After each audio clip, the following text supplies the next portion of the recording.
Hello everybody, this is Spiteful Spartan here, and welcome to my review on Undertale. Now, I am going to say this well in advance. This review is going to have some major spoilers. So, if you don't want to spoil the game and you want to go play it for yourself, hit the X button and or hit the watch later button down below and actually come back and watch this after you've played the game for yourself. It's a beautifully made game, and I've enjoyed it so much. Now, onto the review. Undertale. Undertale is a RPG in its base element. Now, RPGs are definitely one of the games I want to say have a special place in my heart due to the fact that I've played them for so many years.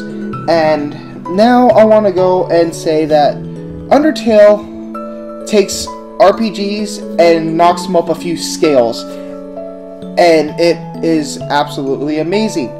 So, Undertale, the graphics are very basic, but not basic in a bad way. Basic as in, it shows you what you need to see, and it has like this old Nintendo-esque feel, like I want to say Legend of Zelda top-down, sort of like multi-dimensional. It has a background, foreground. It's somewhat three-dimensional, but all in all, it's a very well, artistically built game.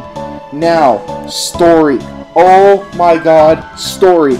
I personally did a pacifist run on my channel. The link will be in the description below, and whew, man, the story alone is such an emotional journey. It takes you from the very beginning when you first meet Flowey that you just want to tear it out by its roots and just utterly just say, screw you, Flowey, to when you meet Toriel in the underground and in the ruins and she takes care of you, and then you have to leave her in order to progress on your journey, in order to escape, to where you meet Sans and Papyrus, who Sans is just one of those characters that you just can't forget, and Papyrus is just one of those witty, narcissistic, guys that always makes jokes but is always really bad at them, but you just can't help but love the guy. And then there's Undyne, which you meet after that, which is the captain of the Royal Guards. She's absolutely just insane with how she breaks herself, how she just basically presents herself. She's strong, she's witty, she doesn't show that much emotion, but when she does, it hits hard. Now, there's other characters like Dr. Alphys, which I'll get into later, Asgore, and Mettaton, and Miss Tuffet, who I will definitely get into later in the review. But for right now, I just want to sit and talk about how everything goes and co-mingles with each other. Undertale is one of those games that it literally, every decision you make has an effect on what goes on in the world itself. Now, some people may go and do one thing or kill one creature and then be like, oh no, I didn't mean to do that, reset the game or relog back to an old save file. Well, guess what? The game remembers that. Everything will be different the next time you play. Sans remembers every single action you do, all the decisions you make, and it's definitely just one of the weirdest, I want to say weirdest, but it's one of the most conscious things about this game. It thinks, it remembers, it reacts. It's a live game, and it's one of the reasons why this is personally one of my favorite games for 2015, and I'm so happy. Now, back to the story of Undertale. Undertale is insane because after you get so far into this, you start learning more about the backstory. You learn more about Dr. Alphys and how she was Asgore's scientist, and how Asgore and Toriel were once a thing, or once a couple, and they split apart. Toriel went to the ruins, Asgore stayed and ruled the kingdom. They had a child together named Azrael, who ended up meeting the first child, who you name at the very beginning of your game. You name the fallen human, which, when you think about it, you think fallen human because in the opening cutscene, a human falls, and you're like, oh, so fallen human, that must be the character, right? No, it literally throws you on your head, and you end up being the human you name ends up being the character that dies before any of this even happens. It's the character that Azrael, Toriel, and Asgore's son ended up carrying to the surface to bring it back, to bring your human back to their people, and ends up getting ridiculed and beat senseless for it. But Azrael doesn't take it that way and just leaves with the human and ends up perishing and dying on a bed of flowers, which, when Asgore's scientist, Dr. Alphys, comes and brings everything back in and tries to infuse everything with determination, ends up creating Flowey.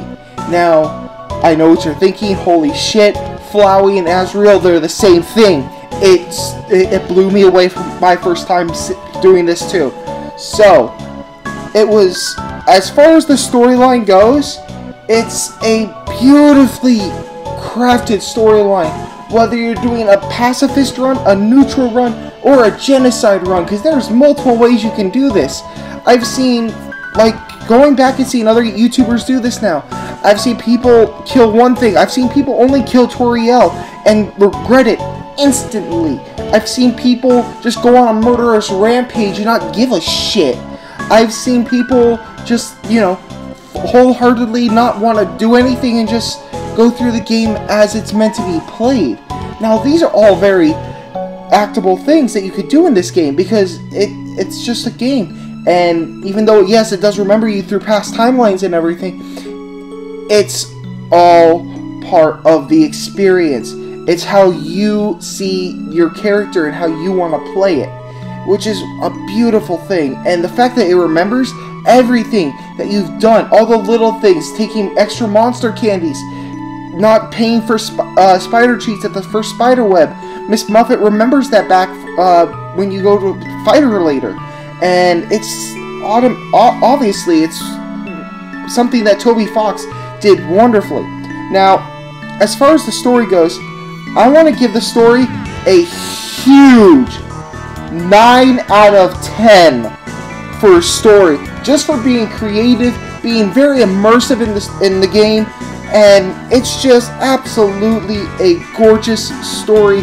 It's heartbreaking, and it's something that I enjoyed going through with you guys. As emotional as it was an experience, and I can never forget about it. Me and my friends, we still talk about it to this day, and it's just, the emotion behind this game is so real, it's not even funny.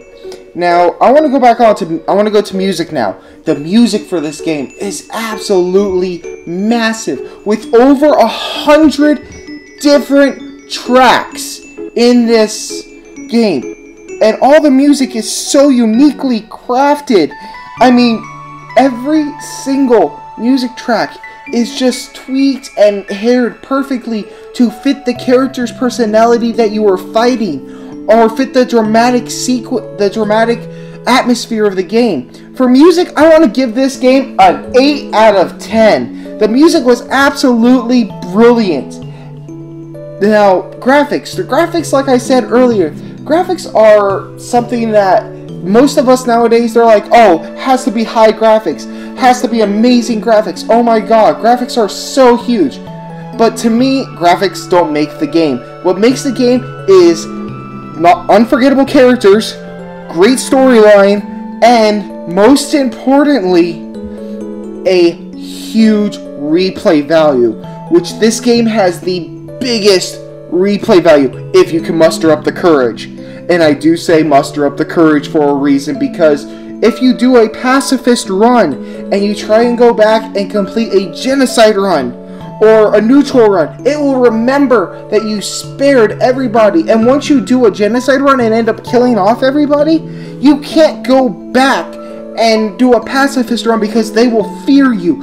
They will not even be there in the towns that you visit. They won't be in Stoned. They won't be in the wetlands. They won't even be in Temmie Village. And it's just something that is absolutely insane.